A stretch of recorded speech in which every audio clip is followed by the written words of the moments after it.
फूल कुमारी एक बहुत ही प्यारी लड़की थी। उसके माता पिता बहुत गरीब थे, फिर भी वे दयालु थे। वही गुण फूल कुमारी में आ गया था। वह जिस किसी को भी मुसीबत में देखती तो उसकी मदद करती थी। उसकी शादी पुष्कर नाम के लड़के से हुई। वह भी गरीब परिवार का था। पुष्कर और उसके माता पिता सभी लोग मजदूरी करने जाते थे और उसी से उनकी गुजर होती थी। यहाँ भी फूल कुमारी का वही हिसाब था। अगर कोई उससे कुछ मांगने आ जाता तो वह उसे दे देती। कभी कोई पड़ोसन आ जाती और कहती, बहन, तुम्हारे यहाँ थोड़ी चीनी होगी? दे दो, आज हमारे यहाँ चीनी खत्म हो गई है। मेरा बेटा दूध के लिए रो रहा है, वह ऐसे दूध ही नहीं पीता। तो वह उसको कटोरी भर चीनी ऐसे ही दे देती। कभी कोई और पड़ोसन आ जाती और फूल कुमारी से कहती, बहू, मुझे 100 रुपए उधार दे दो। अपनी बच्ची की मैं दवा लेने जा रही हूँ, मेरे पास नहीं है। मैं तुम्हें वापस कर जाऊंगी बाद में। तो फूल कुमारी दे देती। उसकी सास उसे डांटती थी और उससे कहती थी, तुमने क्या धर्मशाला खोल रखा है? हम लोग कौन से अमीर हैं? कोई ना कोई रोज तुमसे कुछ ना कुछ मांगने चला आता है और तुम उसे दे देती हो। फिर ऐसा होने लगा कि फूल कुमारी सबके सामने किसी को कुछ नहीं देती, लेकिन फिर चुपके से दे देती थी। पूरे मोहल्ले की औरतें इकट्ठे होकर जब बातचीत करती तो कहती थीं, ऐसी बहू हमने कभी नहीं देखी है। वह तो बहुत अच्छी है। इनके घर में तो लक्ष्मी आ गई है, लेकिन बेचारी बहुत तकलीफ भोग रही है। फूल कुमारी की इस परोपकार की भावना से उसकी सास और पुष्कर उससे बहुत नाराज हो जाते थे। एक बार ऐसा हुआ कि लगातार पानी बरस रहा था। सब लोग मजदूरी करने के लिए गए। वे बाजार में खड़े थे, लेकिन उन्हें कोई काम नहीं मिल रहा था। फिर सभी लोग लौट आए। आज कोई काम नहीं मिला है। भूख के मारे हालत खराब है। क्या किया जाए? कई दिनों तक उनको कोई काम नहीं मिला। वे बाजार जाते, खड़े रहते और निराश होकर घर वापस लौट आते। जो कुछ घर में रखा था वह पहले ही खत्म हो गया था। अब घर में खाने के लिए कुछ भी नहीं था। वे सब बहुत भूखे बैठे थे और कह रहे थे, हे भगवान, आज क्या खाएंगे? इतनी जोर की भूख लगी है। आज तो घर में कुछ भी नहीं है। आज मजदूरी नहीं मिली तो आज खाना भी नहीं मिलेगा।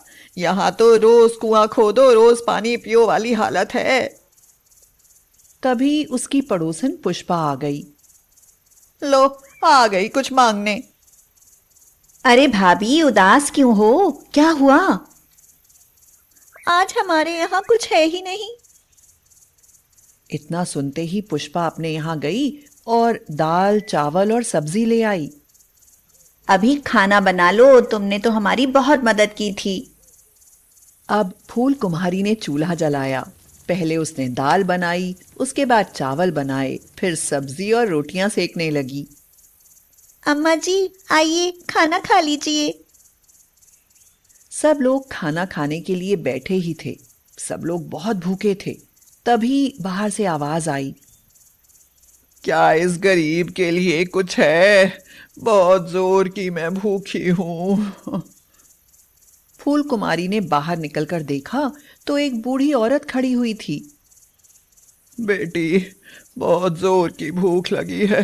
मुझे चक्कर आ रहा है, मुझसे चला ही नहीं जा रहा। मुझे कुछ खाने के लिए दे दो बेटी। फूल कुमारी चक्कर में पड़ गई। खाना तो थोड़ा सा ही है, जो इतने लोगों के लिए भी पूरा नहीं है।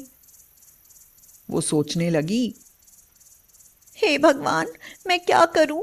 इन बूढ़ी अम्मा को खाना तो हमें देना ही चाहिए। ये कितनी कमजोर है, भूखी भी है और खाना मांग रही हैं। इन्हें बिना खाना दिए मैं कैसे लौटा सकती हूँ? तब तक उसकी सास भीतर से आकर उस बूढ़ी महिला से बोली, खाना वाना कुछ नहीं है यहाँ। और बहू, तुम किवाड़ बंद कर दो, ज्यादा चक्कर में मत पड़ा करो। हाँ बेटी, मुझ पर थोड़ी दया करो, मैं बहुत दुखी हूँ। आज तो लगता है भूख के मारे मेरे प्राण ही निकल जाएंगे। ऐसा कहकर वह वहीं बैठ गई। वह आंसू बहाने लगी।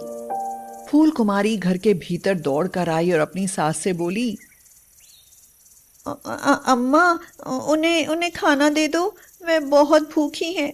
कहीं ऐसा ना हो कि उन्हें कुछ हो जाए। फूल कुमारी की सास ने उसे डांटा और बोला, तुम चुप करो बहू, हम लोग तो भूख के मारे मरे जा रहे हैं, हमारी तुम्हें परवाह नहीं है। और वे बाहर से पता नहीं कहां से भिखारन चली आई, उसकी तुम्हें बहुत परवाह है, हाँ नहीं तो। हाँ। पर अम्मा, जरा सोचो, हमें भी तो पूरे 2 दिन हो गए कुछ नहीं खाया है, हमको भी तो चक्कर आ रहा है। फूल कुमारी ने बाहर देखा तो वह बूढ़ी महिला बैठी रो रही थी। अब तो फूल कुमारी से नहीं रहा गया। अब चाहे मुझसे कोई भी नाराज हो जाए, मैं उनको खाना जरूर दूंगी। वो थाली में खाना परोस कर ले आई और उस बूढ़ी महिला को दे दिया। वह बूढ़ी महिला खाने को देखकर बहुत खुश हो गई और उसे खाने लगी। यह खाना बहुत स्वादिष्ट बनाया है तुमने मुझको खाना खिलाया, तुम बहुत सुखी रहोगी। और खाना ले आओ बिटिया। फूल कुमारी मना नहीं कर सकी, वह और भी खाना परोस कर ले आई। बूढ़ी महिला को पता नहीं कितनी भूख लगी थी। वह खाना खाती ही जा रही थी और मांगती जा रही थी, और ले आओ खाना। फूल कुमारी दौड़कर घर के अंदर गई और खाना ले आई। थोड़ी ही देर में दाल चावल की पतीली खाली हो गई। सब्जी रोटी भी वह खा गई। भूख से बिलबिलाते हुए पुष्कर ने देखा कि पतीली खाली पड़ी है और कुछ नहीं रह गया है उसमें, तो उसे बहुत जोर से गुस्सा आ गया। उसने जोर से चूल्हे पर लात मारी और चूल्हा फूट गया। यह देखकर फूल कुमारी रोने लगी और बोली, ये तो चूल्हा भी फूट गया, अब खाना कैसे बनेगा? तुम परेशान ना हो बेटी, मैं ऐसा चूल्हा बनाकर तुम्हें देती हूँ कि वह कभी नहीं फूटेगा। उस पर खूब खाना बनाना और जो भी भूखा आए उसको खूब खिलाना। और उसने वहीं से थोड़ी सी मिट्टी उठाई और फूल कुमारी से पानी मांगा।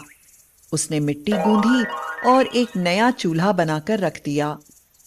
बेटी, इस चूल्हे पर तुम खाना बनाओगी ना तो मुझे याद करोगी।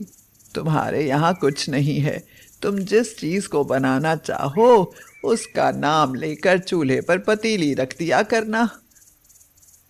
ऐसा कहकर वह वहां से चली गई।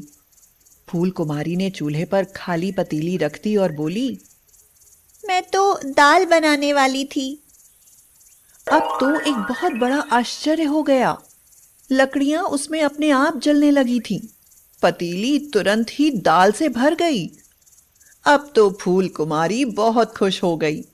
1 मिनट में ही पतीली में दाल अपने आप बन गई। उसने दूसरी पतीली चढ़ा दी और बोली, मैं तो चावल बनाऊंगी। देरी नहीं लगी और चावल भी बन गए। अब तो फूल कुमारी जिस चीज को बनाना चाहती उसी का बस नाम लेती और वह चीज बनती चली जाती। यह देखकर फूल कुमारी के सास ससुर और पुष्कर बहुत खुश हो गए। वे फूल कुमारी की प्रशंसा करने लगे। अब सभी लोग खा रहे थे। जिसकी जो भी खाने की इच्छा होती वह उसी पकवान का नाम लेता और फूल कुमारी उसे बना देती। अब फूल कुमारी की सब लोग बहुत इज्जत करते थे। उसकी वजह से घर का कायाकल्प जो हो गया था।